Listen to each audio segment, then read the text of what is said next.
Hey, have you ever felt that secret pressure, of being the good kid? Well, today we're going to dig into the hidden weight that comes with that label. And trust me, it's a big one. I bet this sounds familiar, right? Someone tells you, wow, you're so mature for your age. And yeah, it's supposed to be a compliment. But for so many of us, that one little phrase secretly became the #1 rule of our childhood. Yep, you were the reliable one, the one who never made any trouble. You just got it.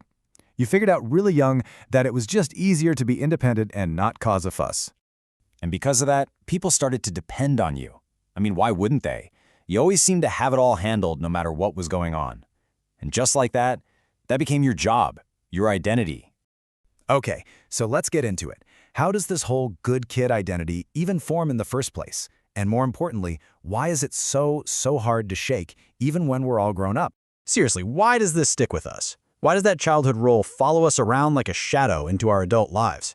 Well, you won't believe how deep this goes. It all comes down to how our brains get wired when we're little. There's this amazing concept in psychology called internal working models. The easiest way to think about it is like this. It's the secret rule book your brain writes for itself when you're a kid. It's basically your brain's cheat sheet for how the world works and who you're supposed to be in it. And if you were the good kid, your #1 non-negotiable rule, we're talking written and permanent marker, was probably something like this. I am the competent one. My job is to handle things. And this is where it gets really tricky, because your logical adult brain knows, hey, I need some help here.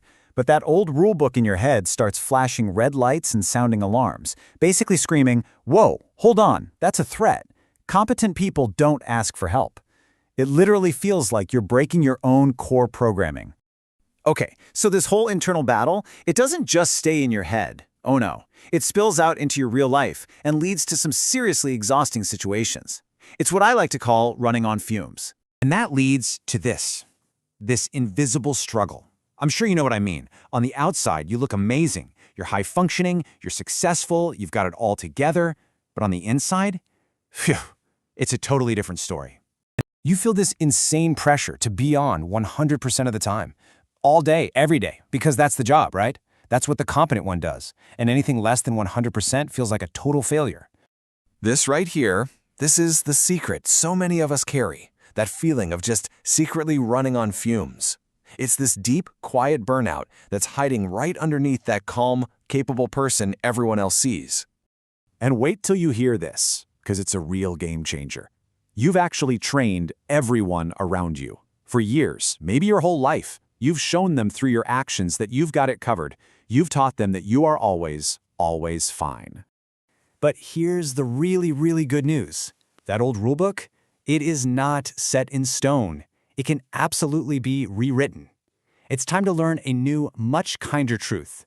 Rest is safe now. Because you don't have to be fine.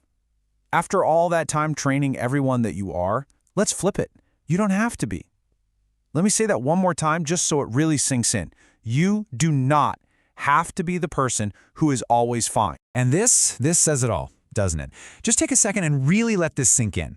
Rest is safe, and it's allowed. It is not something you have to earn. It's not a prize for being productive. It's not lazy. It is a basic, fundamental human need. Period.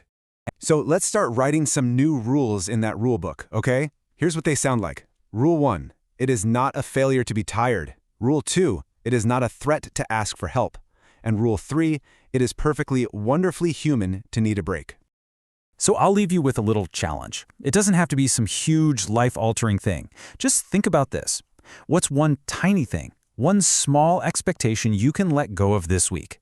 Just one thing to give yourself that permission to finally rest.